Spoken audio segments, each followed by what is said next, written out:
I'm standing in my kitchen right now, hands shaking, staring at a text message I never thought I'd see. It's from my brother. 5 words. Mom left everything to Vanessa. Vanessa is my sister, the golden child, the one who could do no wrong, and apparently the one who just inherited our childhood home, Mom's life savings, and every single thing our mother owned. I got a jewelry box. 1 jewelry box. Inside, a note that said, "Maybe this will teach you to be more like your sister." I need to sit down. Actually, no. I need to tell you this whole story because what happened next, what I did next, it changed everything.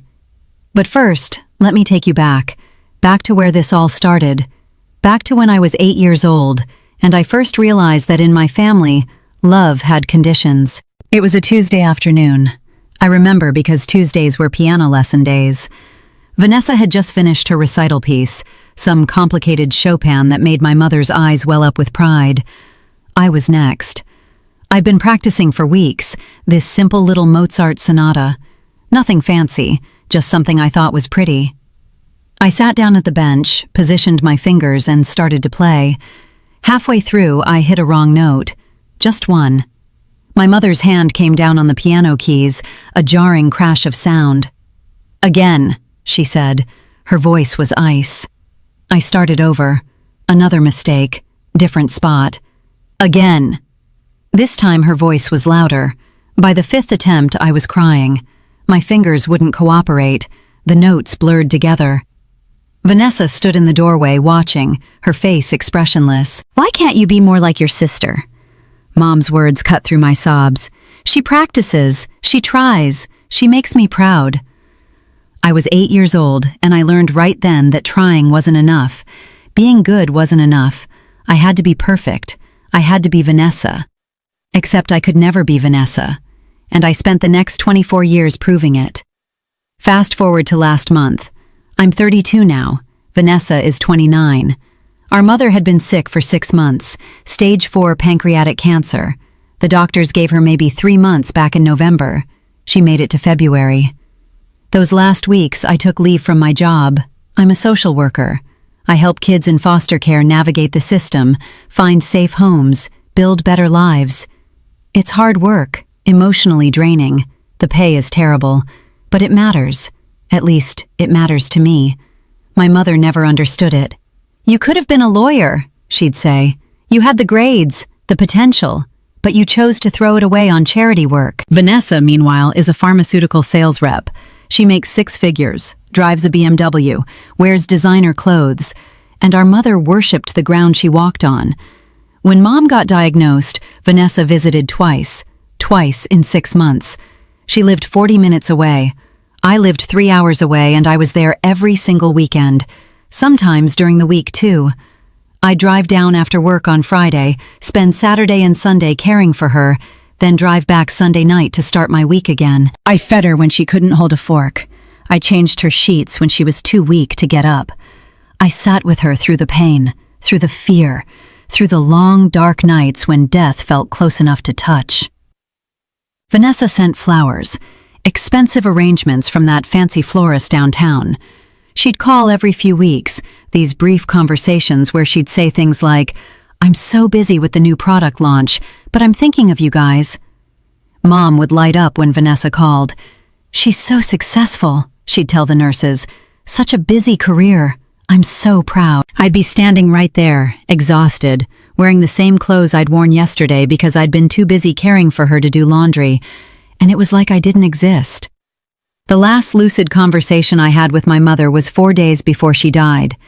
She grabbed my hand, her grip surprisingly strong for someone so frail. "Vanessa is going to be okay," she whispered. "She's smart, strong. She'll make something of herself." I waited for her to say something about me, anything. Instead, she closed her eyes and drifted back to sleep. She died on a Thursday morning. I was holding her hand. Vanessa was at a sales conference in Miami. She made it back for the funeral, wore a black Chanel dress.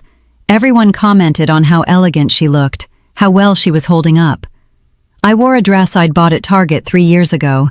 Nobody commented on that. The funeral was brutal. 200 people showed up. Mom had been a pillar of the community, or at least that's what the priest said. Volunteer of the year at the country club, board member of 3 charities, the kind of woman who looked perfect on paper. I sat in the front row, numb, listening to people talk about a woman I wasn't sure I'd ever really known. Vanessa gave the eulogy. She talked about Mom's strength, her dedication, her unwavering support. She cried, real tears. Maybe she meant them. I don't know anymore. At the reception afterward, I overheard 2 of Mom's friends talking. "It's so sad," one said. "Helen was so proud of Vanessa, such an accomplished young woman." "And the other daughter?" "Oh, the social worker, yes. Helen tried with her, really tried, but some children just don't live up to their potential." I felt something crack inside my chest. Not break, just crack. Like ice on a frozen lake, that moment before it gives way completely. A week after the funeral, Mom's lawyer called. A state reading was scheduled for the following Tuesday.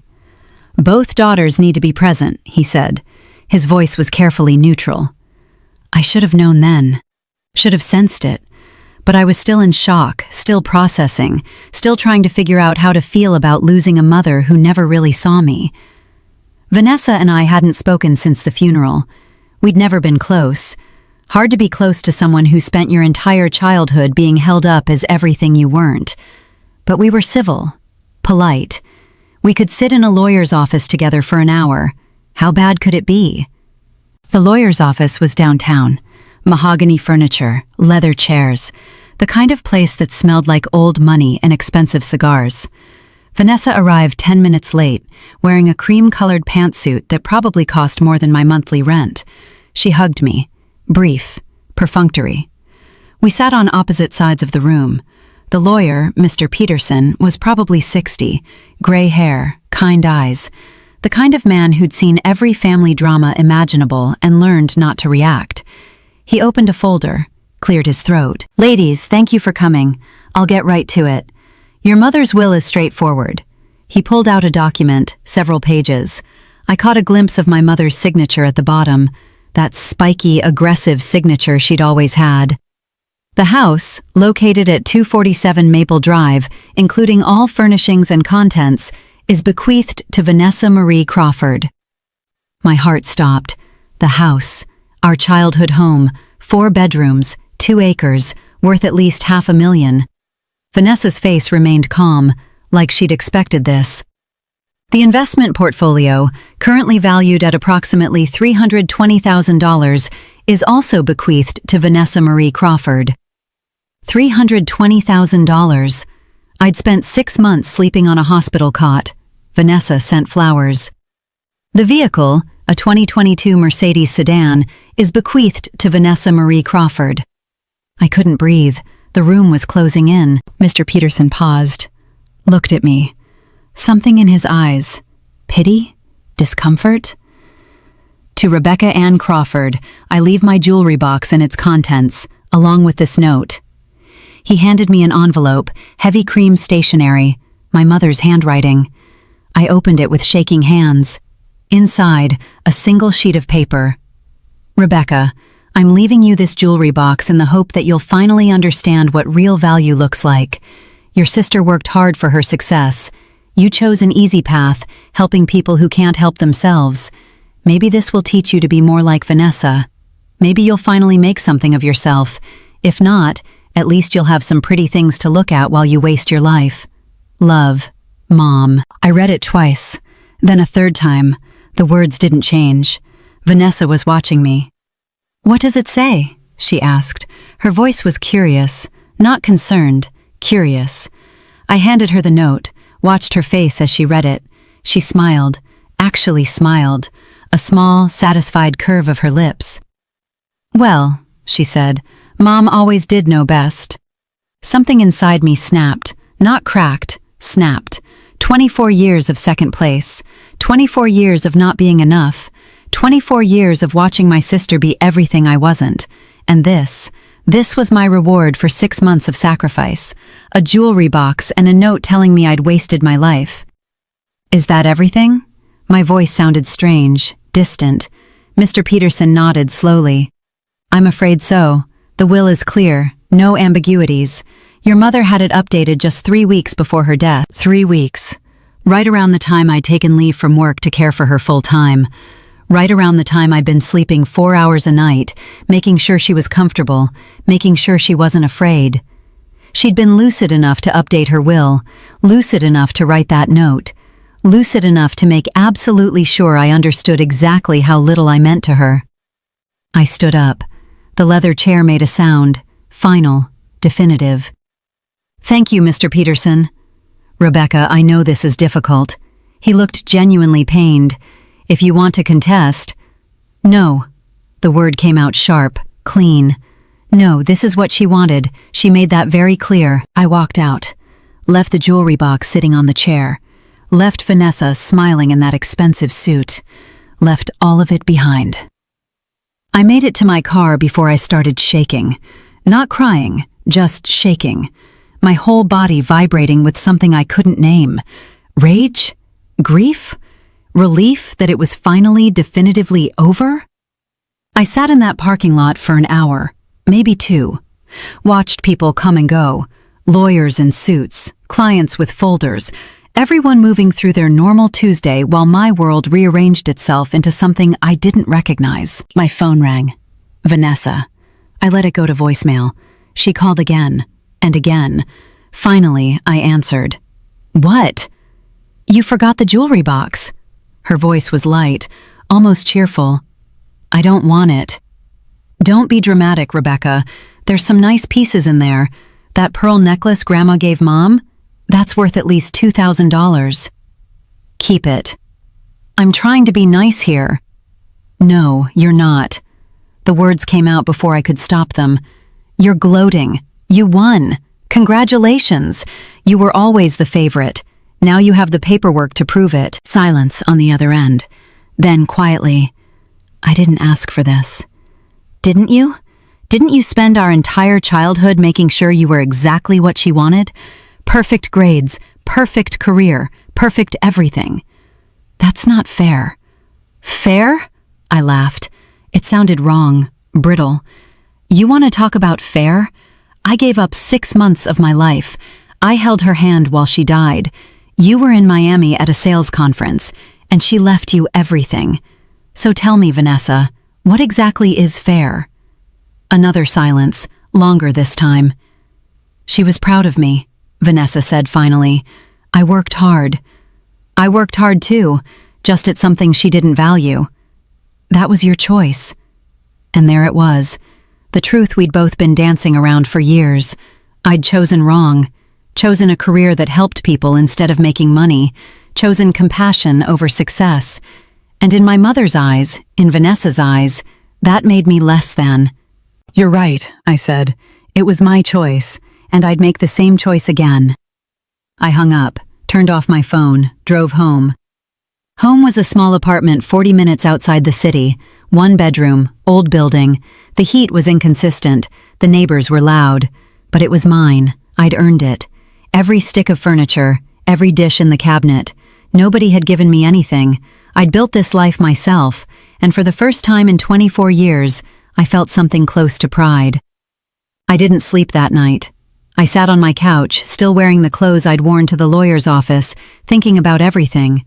Every piano lesson, every report card, every time my mother had looked at me with that expression. Disappointment. That's what it was. Pure disappointment.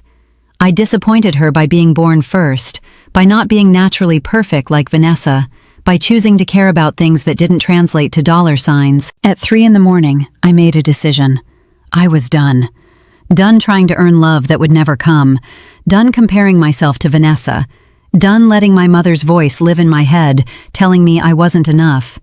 She was gone. Finally, completely gone, and I could choose. Choose to keep carrying that weight or choose to put it down. I chose to put it down. The next morning I went back to work. My supervisor, Maria, took one look at my face and pulled me into her office. How are you holding up? I'm okay, I said, and I meant it. For the first time in weeks, I actually meant it. You sure? Because you can take more time if you need it. I shook my head. No, I need to be here. I need to do something that matters. She hugged me then. Maria was good at that, knowing when words weren't enough. I spent that day meeting with families, kids in crisis, parents at the end of their rope. It was hard work, heartbreaking work, but it was real. These people needed me, not my money, not my success, just me, my time, my attention, my compassion.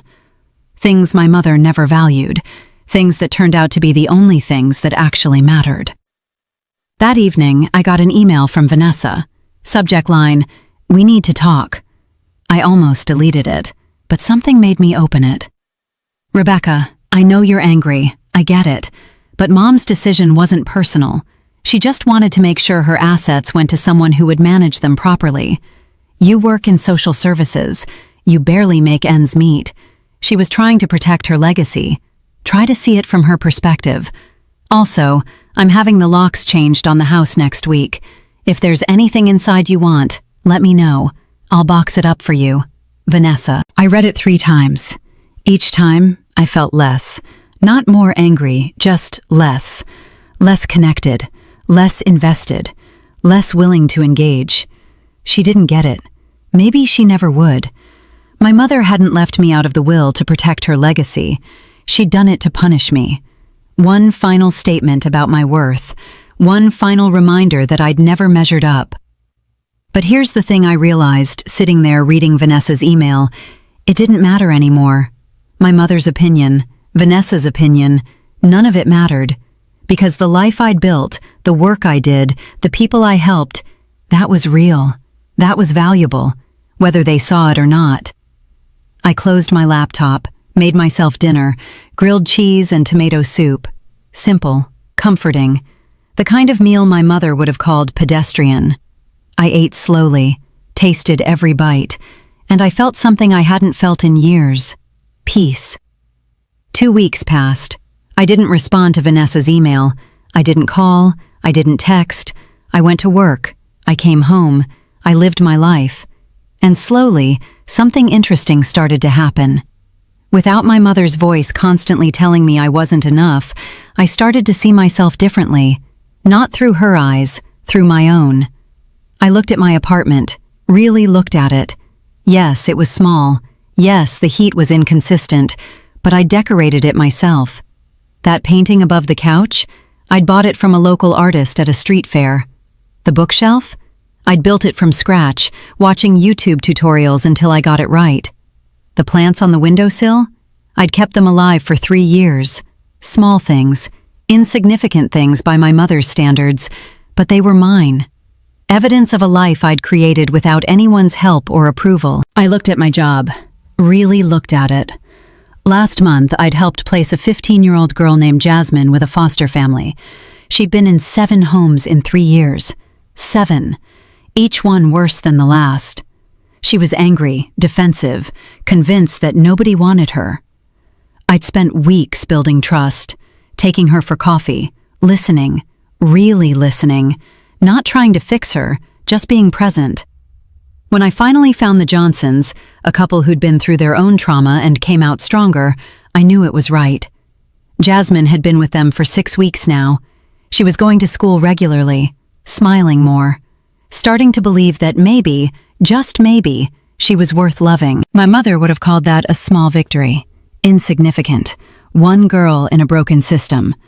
But to Jasmine, it was everything. And to me, it meant I was doing exactly what I was supposed to be doing. 3 weeks after the will reading, my brother called. I have a brother. I haven't mentioned him yet because he exists in this weird middle space in our family. Daniel. He's 35, lives in Seattle, works in software development, makes good money but not Vanessa money. He'd always been neutral, not golden child, not disappointment, just sort of there. Becca, he said. Nobody else called me Becca. I heard about the will. News travels fast. Vanessa told me. She wanted me to know she's being generous with the house, letting you take whatever you want before she sells it. I laughed, couldn't help it. Generous? Yeah, that's what I thought too. Daniel's voice was dry. Look, I'm calling because I need to tell you something. Something I should have told you years ago. I sat down. Something in his tone. Okay. Do you remember when I graduated college? The big party Mom threw? Sure, you gave a speech thanking her for everything. Right. What you don't know is what happened before that party. A week before Mom called me. She'd been drinking. She told me she was disappointed in me, that I was wasting my potential in Seattle, that I should move back, work for Dad's company, be closer to the family. My father had died 5 years ago, heart attack at 62. He'd been quieter than my mother, gentler, but he'd never stood up to her, not once. Daniel continued. She said if I didn't come back, she'd write me out of the will, just like that, matter of fact. Come back and be who I want you to be, or you're nothing to me. What did you say? I told her I'd built a life in Seattle, that I was happy, that I hoped she could respect that. He paused. She hung up on me, didn't speak to me for 6 months. When she finally did, it was like nothing had happened. But I knew. I knew that love in our family came with conditions, quotas to meet, boxes to check. Why are you telling me this now? Because I got a call from her lawyer too, last week. Turns out I inherited Dad's coin collection. That's it. A bunch of old coins worth maybe $5,000. Vanessa got everything else from Dad's estate too. Mom had it set up years ago. I felt something cold settle in my stomach. I didn't know. Of course you didn't. She was careful about that, kept us separated, kept us from comparing notes. Easier to control us that way. Daniel, why didn't you tell me? When she was sick, when I was taking care of her, why didn't you warn me? Would you have believed me? He was right. I wouldn't have. I'd been so desperate for her approval, so convinced that if I just tried hard enough, sacrificed enough, she'd finally see me. I'm sorry, he said quietly. I should have said something anyway, should have tried, but I was angry. I'd written her off years ago, stopped caring whether she approved of me, and I watched you kill yourself trying to earn something she was never going to give you. We sat in silence for a moment, phone silence, the kind where you can hear the other person breathing. She wasn't always like this, I said finally. Was she? I don't know. Maybe she was and we just didn't see it. Maybe she got worse. Does it matter? I guess not. Becca, what are you going to do? About what? About Vanessa, about the house, about all of it. I thought about that.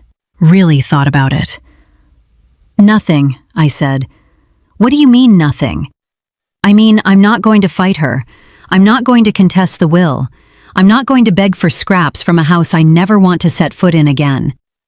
But it's not fair. No, it's not. But fighting her won't make it fair. It'll just drag me back into their world, into that whole toxic system where love is transactional and worth is measured in dollar signs. I'm out, Daniel.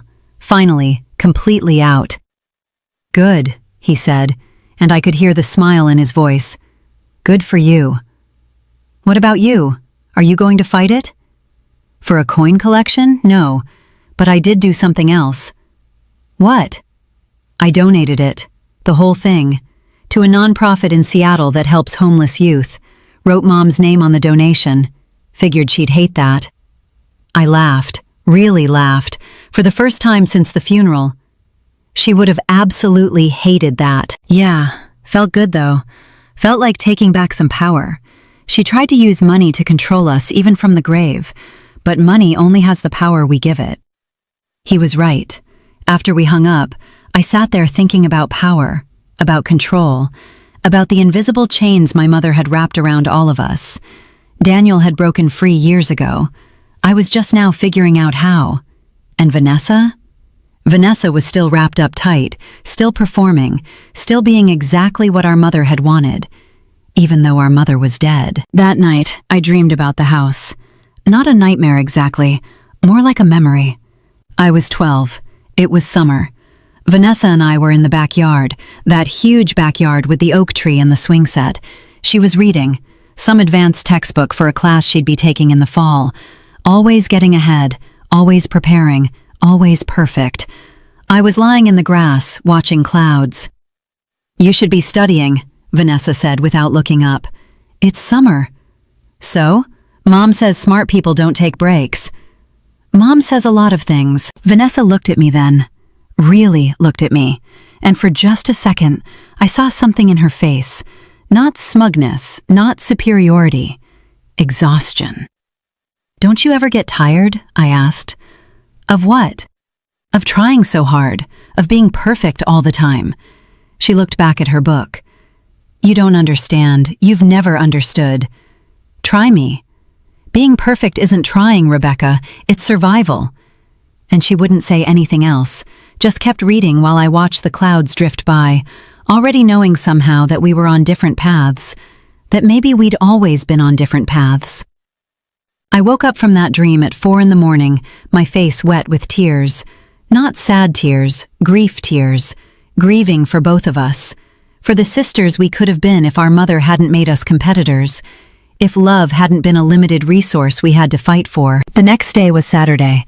I was supposed to meet with a family, but they canceled last minute. I found myself driving, not planning to, just driving. And somehow I ended up on Maple Drive, in front of 247, the house. I hadn't been back since the funeral, didn't plan to ever come back, but there I was, parked across the street, staring at the house I'd grown up in. It looked the same, white colonial, black shutters, perfect lawn. My mother had been obsessive about that lawn, had it treated professionally, made my father mow in specific patterns. Appearances mattered. Always. There was a car in the driveway, Vanessa's BMW. Of course. She was probably inside, cataloging everything, deciding what to keep and what to sell, planning her next perfect move. I should have driven away, should have kept driving and never looked back. But instead, I got out of the car, walked up the driveway, rang the doorbell. Vanessa answered. She looked surprised, then wary. Rebecca. Can I come in? She hesitated, then stepped back. Sure, I'm actually glad you're here. There are some things I wanted to show you, some of your old stuff I found in the attic. The house smelled different, or maybe it smelled the same and I was different. I followed Vanessa through the foyer, past the living room where my mother used to hold her book club meetings, past the dining room where we'd had those excruciating family dinners. Everything was covered in dust sheets now, ghost furniture, waiting to be dispersed or discarded. I'm selling most of it, Vanessa said, walking toward the kitchen. The furniture is dated, the appliances are old, but the bones of the house are good. Realtor says I should get at least $550,000, maybe $600 if we wait for the right buyer. That's great. I kept my voice neutral. She turned around. You're not going to fight me on this? No. Why not? Because I don't want it, Vanessa. I don't want the house. I don't want the money. I don't want any of it. She stared at me like I was speaking another language. That doesn't make sense. This is your inheritance too. You grew up here. Exactly. I grew up here, in this house where nothing I did was ever good enough, where every conversation was a test I was destined to fail. Why would I want to keep that? It's not about the memories. It's about the value. And that right there, that's the difference between us. Vanessa's face hardened. Don't act superior. You're just bad with money. You always have been. You chose a career that pays nothing. You live in that tiny apartment. You drive a car that's 15 years old. Mom was trying to protect you from yourself. Protect me? I felt something hot rising in my chest. She left me a jewelry box and a note telling me I'm a failure. How is that protection? She left you jewelry, real jewelry, assets you could sell if you needed to. She was practical. She was cruel. You're being dramatic. Am I? Read the note again, Vanessa. Really read it. She said maybe it would teach me to be more like you. Maybe I'd finally make something of myself. That's not practical. That's vindictive. Vanessa crossed her arms. She was disappointed. Is that really so terrible? She had high expectations. For you, she had high expectations. For me, she had contempt. That's not true. Isn't it? When's the last time she said she was proud of me? When's the last time she asked about my work, about my life, about anything that mattered to me? Vanessa was quiet. She was proud of you in her own way. her own way, which looked like what exactly? Because from where I stood, it looked like erasure, like I was an embarrassment she had to explain away at cocktail parties. You're twisting this, making it about you when Mom just died. We should be grieving, not fighting. We should be honest, maybe for the first time in our lives. I stepped closer. Did you know Daniel got cut out too? Nothing but Dad's old coin collection. Did you know that Mom threatened him years ago? Told him she'd disinherit him if he didn't move back and work for Dad's company. Vanessa's face flickered. Something. Surprise? Guilt? I didn't know about Daniel. Of course you didn't, because Mom kept us separated, kept us from talking to each other.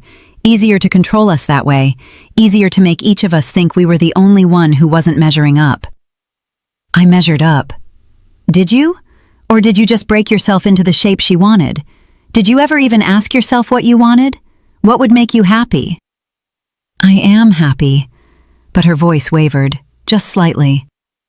Are you? Are you really? Or are you just relieved that you won? Won what? The competition. The lifelong, exhausting competition for Mom's approval. You won. Congratulations. You get the house, the money, the validation. But what did you have to give up to get it? Vanessa's face went pale. Get out. Vanessa, I'm not trying to hurt you. I'm trying to tell you that we were both damaged by her, just in different ways. You weren't the golden child. You were the trained seal. Perform correctly, get a fish. Mess up, get punished. That's not what it was like. Wasn't it? Think about it. Really think about it. When was the last time you did something just because you wanted to, not because it would look good or make money or impress Mom? She was shaking now. I said get out. I'm going, but before I do, I need to tell you something. I forgive you. Forgive me? She laughed, sharp, bitter. For what? For being part of this, for going along with it, for all those little comments over the years, all those comparisons, all those times you made me feel small. I forgive you because I finally understand. You were trapped too. We both were. The only difference is I'm finally free. I walked toward the door, stopped, turned back. There's nothing in this house I want, Vanessa. Not one single thing. Because everything here is tainted with her voice, her judgment, her impossible standards. You can have it all. But I hope someday you realize that winning her approval cost you something, cost you yourself, and I hope you find your way back. I left, walked down the driveway, got in my old car, drove away from that house for the last time, and I felt lighter, like I'd been carrying something heavy for so long I'd forgotten what it felt like to stand up straight. My phone rang an hour later. Unknown number. I almost didn't answer. Hello? Ms. Crawford? This is Linda Chen.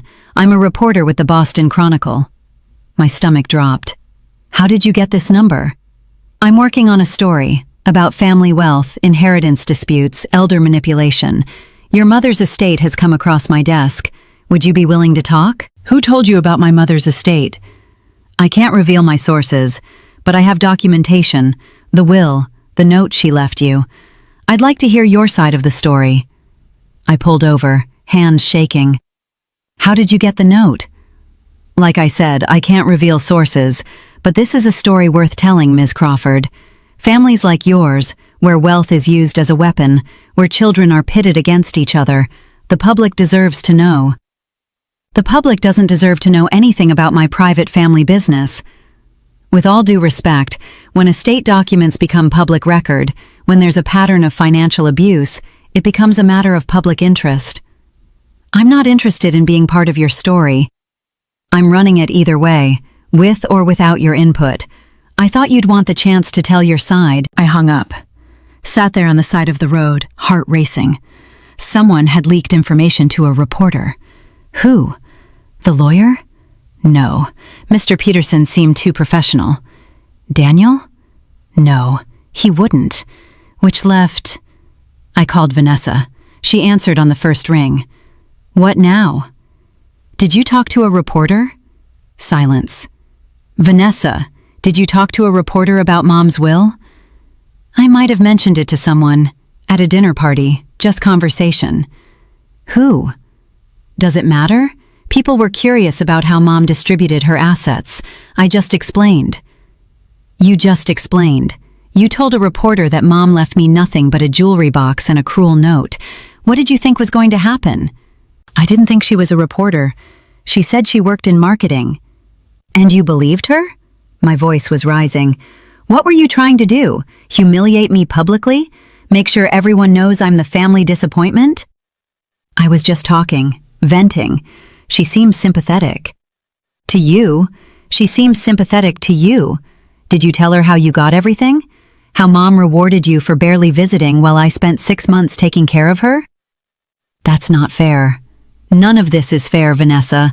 But I was willing to walk away quietly. I was willing to let you have your victory. And now you've turned my grief into a news story. I didn't mean for this to happen. But it did. And now I have to decide what to do about it. I hung up before she could respond. Sat there thinking. The reporter was going to run the story either way, with or without my input, which meant I had two choices: stay silent and let Vanessa's version be the only version, or speak up, tell the truth, the whole truth, not just about the inheritance, but about everything. The years of emotional manipulation, the conditional love, the way my mother used money to control us all. I made my decision. I read it 3 times. Each time I felt less. Not more angry, just less. Less connected, less invested, less willing to engage. She didn't get it. Maybe she never would. My mother hadn't left me out of the will to protect her legacy. She'd done it to punish me. One final statement about my worth. One final reminder that I'd never measured up. But here's the thing I realized sitting there reading Vanessa's email. It didn't matter anymore. My mother's opinion, Vanessa's opinion, none of it mattered. Because the life I'd built, the work I did, the people I helped, that was real. That was valuable, whether they saw it or not. I closed my laptop, made myself dinner, grilled cheese and tomato soup. Simple, comforting, the kind of meal my mother would have called pedestrian. I ate slowly, tasted every bite, and I felt something I hadn't felt in years. Peace. I called Linda Chen back. She answered immediately. Ms. Crawford, I'm glad you reconsidered. I have conditions. I'm listening. You publish the whole story, not just the inheritance, everything. The years of manipulation, the favoritism, the way she treated all of us. My brother Daniel gets included. This isn't just about me and Vanessa. Agreed. What else? You include the good things I did, my work, the families I've helped, because my mother was wrong. My life isn't a waste, and I want that on record. Absolutely. When can we meet? Tomorrow. One condition, though. You don't publish until I've told my family it's coming. I won't blindside them. Linda paused. Fair enough. But Rebecca, you should know. This is going to get attention. Your mother was prominent in the community. This kind of story, inheritance, family dysfunction, it resonates with people. Are you prepared for that? I don't know. But I'm tired of being silent. I'm tired of pretending that what she did was okay. Maybe if I speak up, someone else will feel less alone. Someone else who grew up thinking love had to be earned. That's exactly why this story matters. We met the next day at a coffee shop downtown. Linda was mid-40s, professional, with kind eyes and a digital recorder. She ordered tea. I ordered coffee I wouldn't drink. For 2 hours, I told her everything. Not just the inheritance, the whole story. The piano lessons, the family dinners, the fundraising galas where my mother introduced Vanessa to everyone and forgot to mention I existed. The 6 months I spent caring for her, the hospital cot, the sleepless nights, the way she looked right through me even at the end. I told her about Jasmine, about the 15-year-old girl who'd been in 7 foster homes, about how my work, the work my mother dismissed as charity, changed lives, saved lives. I told her about Daniel, about the phone call, about the coin collection and the threat years ago, about how our mother had used money to control all of us, to shape us into what she wanted, instead of letting us be who we were. Linda took notes, asked questions, good questions, not sensational or gossipy, real questions about family dynamics, about wealth and power, about the cost of conditional love. "What do you want people to understand?" she asked toward the end. I thought about it. I want people to understand that you can do everything right and still not be enough for some people, and that's not a reflection of your worth. That's a reflection of their limitations. My mother couldn't love me for who I was. That was her failing, not mine. It took me 32 years to understand that. What about Vanessa? Do you think she understands? I don't know. Part of me hopes she does. Part of me hopes she figures out who she is underneath all that performance. But that's her journey. I can't save her from it. And the inheritance? Do you regret not fighting for it? No, because fighting for it would mean I valued what she valued. Money over integrity, status over authenticity. I'd rather have nothing and know who I am than have everything and lose myself. Linda smiled. That's a powerful statement. It's the truth. The article ran 3 days later, front page of the lifestyle section. The headline read, "When Inheritance Becomes a Weapon, One Daughter's Story of Choosing Herself Over Family Money."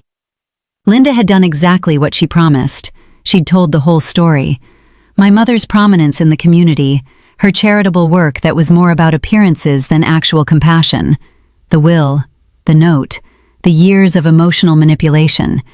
But she'd also told my story, the work I did, the lives I'd changed, the choice I'd made to walk away from money that came with strings attached. She'd included Daniel, too, his experience, his choice to donate the coin collection, the pattern of control our mother had wielded over all of us. And she'd included experts, psychologists talking about narcissistic family systems, lawyers discussing financial abuse, estate planners explaining how money can be used as a tool of manipulation even after death. It was fair, it was honest, and it was devastating. My phone started ringing at 6 in the morning. Unknown numbers, friends I hadn't talked to in years, colleagues, even some of my clients' parents calling to tell me they'd read the article, that they understood, that they were proud of me. But the call I was waiting for came at 8. Vanessa. I let it ring twice before answering. Hello?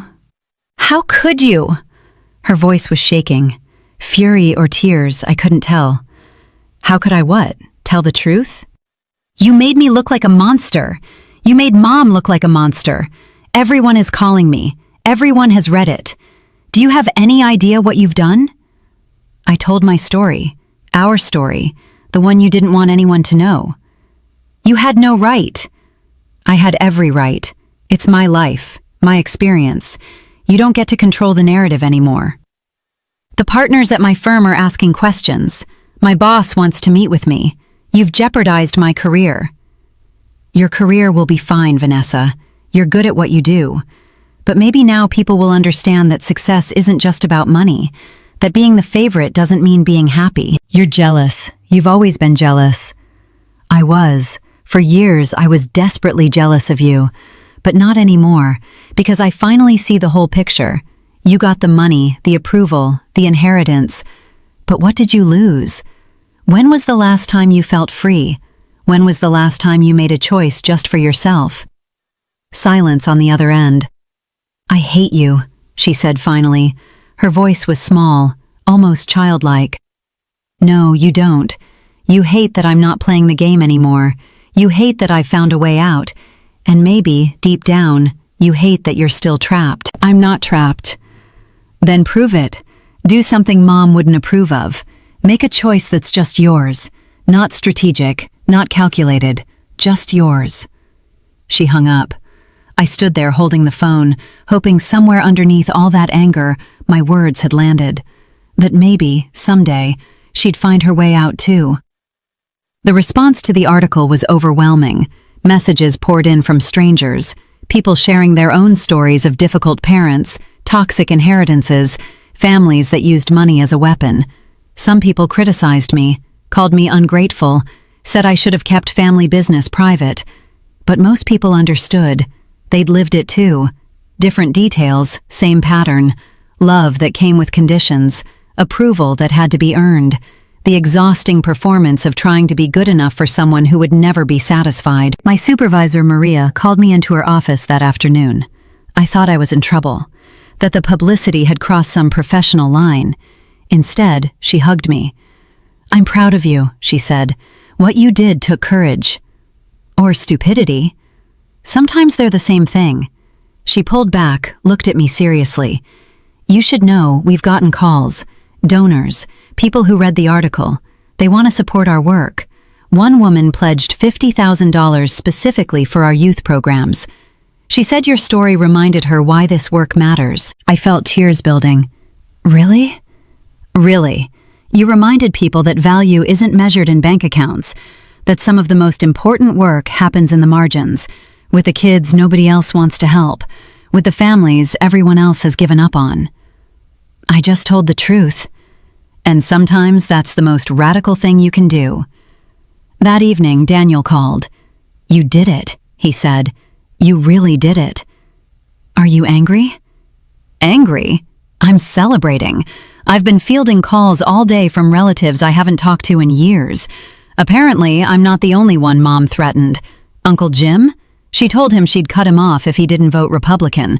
Cousin Sarah? She got disinherited for marrying someone Mom didn't approve of. You opened the floodgates. I didn't mean to start a family scandal. Maybe the family needed a scandal. Maybe we all needed permission to stop pretending everything was fine. He paused. How are you holding up? Honestly, I feel lighter, like I've been holding my breath for 32 years and I can finally exhale. Good, because you did the right thing. Not the easy thing, but the right thing. A week after the article ran, I got a letter, handwritten, expensive stationery. I almost threw it away, assuming it was another angry relative, but something made me open it. Dear Rebecca, you don't know me. My name is Patricia Morrison. I'm 73 years old. I read your article in the Chronicle. I need to tell you something. 45 years ago, I was engaged to be married. My fiancé was wonderful, kind, funny, smart, but he was a teacher, made very little money. My mother told me I could do better, that I should wait for someone more suitable, someone with prospects. I listened to her. I broke off the engagement. 6 months later, I married a man my mother approved of, a lawyer, made good money, checked all the boxes. We were married for 38 years. He was a good man, a good provider, but I never loved him the way I loved my first fiancé, not even close. My mother died 10 years ago. At her funeral, people talked about what a strong woman she was, how she always knew what was best for her children, how lucky we were to have her guidance. Nobody mentioned that her guidance came with chains, that her love came with conditions, that she shaped our lives to fit her vision instead of letting us shape our own. I'm 73 now. My husband passed away last year, and I'm finally admitting something I've known for decades. I wasted my life trying to please someone who was never going to be pleased, trying to earn approval that was always just out of reach. Your article made me cry, not sad tears, relief tears, because you did what I never had the courage to do. You chose yourself. You walked away from the money, the approval, the inheritance, and you're 32. You have your whole life ahead of you, a life that's truly yours. I don't know if you'll read this, I don't know if it matters, but I wanted you to know that your story mattered to me. That somewhere in Boston, an old woman is sitting in her empty house, realizing she made the wrong choice 45 years ago, and wishing she'd been as brave as you. Thank you for your courage. Thank you for your truth. Patricia Morrison. I read the letter 3 times. Then I sat down and wrote back. Dear Patricia, your letter made me cry too. Not sad tears, grateful tears. Because you reminded me why I told my story. Not for revenge, not for vindication, but for connection. For the hope that someone else might choose differently, might choose themselves. You say you wasted your life. I don't think that's true. You lived the life you could live with the tools you had at the time. And now, at 73, you're giving me the gift of perspective, the reminder that the choices I'm making today will echo for decades. Thank you for that. Thank you for writing. Thank you for seeing me. Rebecca. I mailed it the next day. A week later, I got another letter from her. Then another. We became pen pals. This 73-year-old woman and me, writing letters, sharing stories, building a friendship based on honesty and the shared understanding that family can be the most damaging force in our lives, or it can be the thing we choose to build for ourselves. 2 months after the article ran, I was leaving work when I saw a familiar car in the parking lot. Vanessa's BMW. She was leaning against it, arms crossed, looking uncomfortable. I approached slowly. "Vanessa." "Rebecca." She looked different, tired, less polished. Her suit was still expensive, but she wore it differently, like it was a costume instead of armor. "What are you doing here?" "I needed to talk to you. You wouldn't answer my calls." "Because you said you hated me." "I know. I was angry." She looked down. "I'm still angry, but I've been thinking about what you said, about being trapped, and you were right." Her voice cracked. "I hate that you were right, but you were."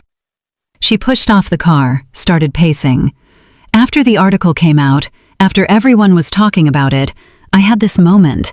I was in a partners meeting, presenting a campaign, and someone asked me a question, just a simple question about market demographics, and I froze, because I realized I didn't actually care about the campaign, about the product, about any of it. I was just performing, just checking boxes. "Vanessa." "I'm not done. Let me finish." She stopped pacing, looked at me directly. "I went home that night, sat in that big empty house that used to be Mom's, and I couldn't remember the last time I did something because I wanted to, not because it looked good, not because it would impress someone, just because I wanted to. I tried to think of one thing, one single thing, and I couldn't. So what are you going to do?" "I don't know. That's why I'm here." She laughed, bitter. "I'm 32 years old and I don't know who I am underneath all this performance, all this perfectionism. I don't know what I like, what I want, what makes me happy." "Then maybe it's time to find out." "How? I don't even know where to start." I thought about it. "What did you love when you were little, before Mom started shaping you?" She was quiet for a long time. "I like to draw," she said finally. "Really?" "Yeah, I was maybe 6 or 7. I'd draw these elaborate pictures, castles and dragons and forests. I'd spend hours on them. Mom said it was a waste of time, that I should focus on schoolwork, so I stopped." "When's the last time you drew something? 25 years ago? Maybe that's where you start." Vanessa looked at me like I was crazy. "You think I should take up drawing? I think you should do something that's just for you. Something that has no purpose except that it makes you happy. Something Mom would have called a waste of time." She smiled, small, sad. She would have hated that. Exactly. We stood there in the parking lot, 2 sisters who'd spent their entire lives as competitors, who'd been shaped by the same toxic force but in different directions. "I'm sorry," Vanessa said quietly, "for all of it, for the comments, for gloating about the inheritance, for not seeing what she was doing to both of us."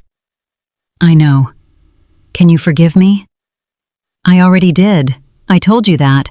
But Vanessa, forgiveness doesn't mean going back to how things were.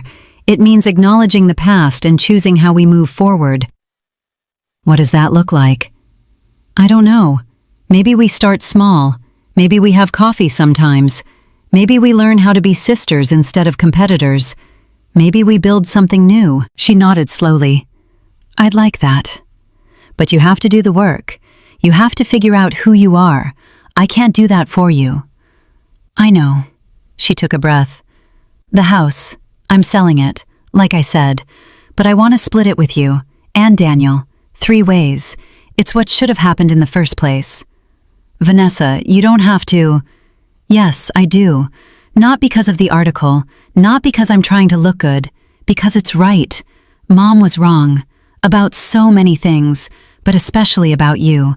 You're not a disappointment. You're the bravest person I know." I felt tears building. "Thank you." "The money should be finalized in about 2 months. I'll have the lawyer draw up the paperwork." "Okay. Okay." She moved like she was going to hug me, stopped. "Is that okay?" I nodded. She hugged me. Awkward, stiff, but real. When she pulled back, there were tears on her face. "I'm going to figure this out," she said. "I'm going to figure out who I am." "Good. I believe you." She got in her car, drove away, and I stood there in the parking lot feeling something I hadn't felt toward my sister in years. Hope. The money came through 10 weeks later. $183,000. My third of the house sale. I sat looking at the check for a long time. Part of me wanted to tear it up, to prove I didn't need it. But that would have been pride. Vanessa had made a choice, to do the right thing, to split what should have been split from the beginning. And I could honor that choice by accepting it. I deposited the check. Then I made some calls. First, to my landlord. I paid off the remaining lease on my apartment. Then I called a realtor. Started looking for a place to buy. Nothing fancy, just something that was mine. Truly mine. I donated $20,000 to the nonprofit Daniel had chosen, the one that helped homeless youth. Put it in my mother's name. Let her legacy be something good for once. I set aside $30,000 for emergencies, for the security my mother had always said I'd never have without her approval. Turned out I could have security on my own terms. The rest I invested, not aggressively, just carefully, building something for my future, for the life I was creating, one decision at a time. 3 months after the article ran, I got an email from Linda Chen. "Rebecca, I wanted you to know, the article won an award, Regional Journalism Prize for Human Interest Reporting. They cited its impact, the conversations it started about family dynamics and financial abuse. I couldn't have done it without you, without your courage. Thank you." I wrote back, "Thank you for telling my story with honesty and respect, for seeing that it was bigger than just one family's drama, for understanding that sometimes the most personal stories are the most universal ones." That weekend, Vanessa called. "I did it," she said. "Did what?" "I signed up for an art class, drawing and painting, starts next month." "Vanessa, that's amazing." "It's terrifying. I haven't drawn anything in 25 years. What if I'm terrible?" "Then you'll be terrible, but you'll be doing something you love, something that's just yours." "You make it sound so simple." "It is simple. It's just not easy." She laughed. "No, it's definitely not easy." "Are you still working?" "Yeah, but I talked to my boss, told him I need better work-life balance. He was surprisingly understanding. Apparently, the article gave me a reputation for being real, authentic. Turns out people like that in marketing. Who knew? Right?" She paused. "Rebecca, I'm also seeing a therapist, working through some stuff. About Mom, about us, about who I want to be." "That's really good, Vanessa. It's hard, really hard, but it's worth it, I think." "It is, I promise." We talked for an hour, just talked, about nothing and everything, about her art class and my new apartment search, about Daniel who was visiting next month, about building something new, something not defined by our mother's expectations or her money or her ghost. When we hung up, I felt something shift. Not fixed. We weren't fixed. Maybe we never would be. But we were healing, slowly, imperfectly, but healing. I bought an apartment 6 months after my mother died. Small, 2 bedrooms, one for me, one for an office where I could work on case files, make calls, build programs for the kids I served. It wasn't fancy, but it had good light, and it was mine. The day I moved in, Daniel flew in from Seattle. Vanessa drove up from Boston. We spent the day unpacking boxes, hanging pictures, arguing about where the couch should go. Normal sibling stuff. The kind of stuff we'd never really done before. That evening, we ordered pizza. Sat on the floor because I didn't have enough furniture yet. "A toast," Daniel said, raising his beer. "To new beginnings." "To choosing ourselves," Vanessa added. "To family," I said. "The one we're building, not the one we were born into." We clinked bottles, ate pizza, laughed about stupid things, and for the first time in my entire life, being with my siblings felt easy, felt right, felt like what family was supposed to be. Love without conditions, support without competition, connection without cost. Later, after they'd left, I stood in my new apartment, empty boxes stacked in the corner, furniture still sparse. But mine, all mine. I thought about my mother, about the jewelry box I'd never picked up, about the note I'd memorized despite myself, about the inheritance that was supposed to teach me a lesson. She'd been wrong about so many things, about my worth, about my choices, about what mattered in life. But maybe, in some twisted way, she'd been right about one thing. Maybe the inheritance did teach me something, just not what she'd intended. It taught me that I didn't need her approval, that I could build a life of meaning and purpose without money or status or her validation. It taught me that the best inheritance isn't money, it's freedom. Freedom to choose who you are, freedom to define your own success, freedom to love without conditions and live without constantly proving your worth. I picked up my phone, texted Patricia, my 73-year-old pen pal. I'm in my new apartment. It's small, it's imperfect, it's everything I never knew I needed. She texted back immediately. That's the thing about choosing yourself. You discover what you actually want, not what you were told to want. I'm proud of you, dear girl. I smiled, looked around my apartment, at the life I'd built, the work I did, the people I'd helped, the siblings I was slowly learning to know, the freedom I'd fought for. My mother had tried to teach me that I wasn't enough, that my life was a disappointment, that success meant money and status and her approval. But standing here, in my small apartment with my hard-earned furniture and my chosen family and my meaningful work, I'd learned a different lesson. I was enough. I'd always been enough, and the only approval I needed was my own. That was my real inheritance, the one my mother never intended to give me, the one I had to claim for myself. And it was worth more than any house, any money, any validation from someone who couldn't see my value. I turned off the lights, went to bed, and for the first time in 32 years, I slept peacefully.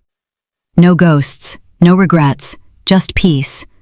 The kind that comes from finally, completely knowing who you are. But here's the thing I realized sitting there reading Vanessa's email. It didn't matter anymore. My mother's opinion, Vanessa's opinion, none of it mattered. Because the life I'd built, the work I did, the people I helped, that was real. That was valuable, whether they saw it or not. I closed my laptop, made myself dinner, grilled cheese and tomato soup. Simple, comforting. The kind of meal my mother would have called pedestrian. I ate slowly, tasted every bite, and I felt something I hadn't felt in years. Peace.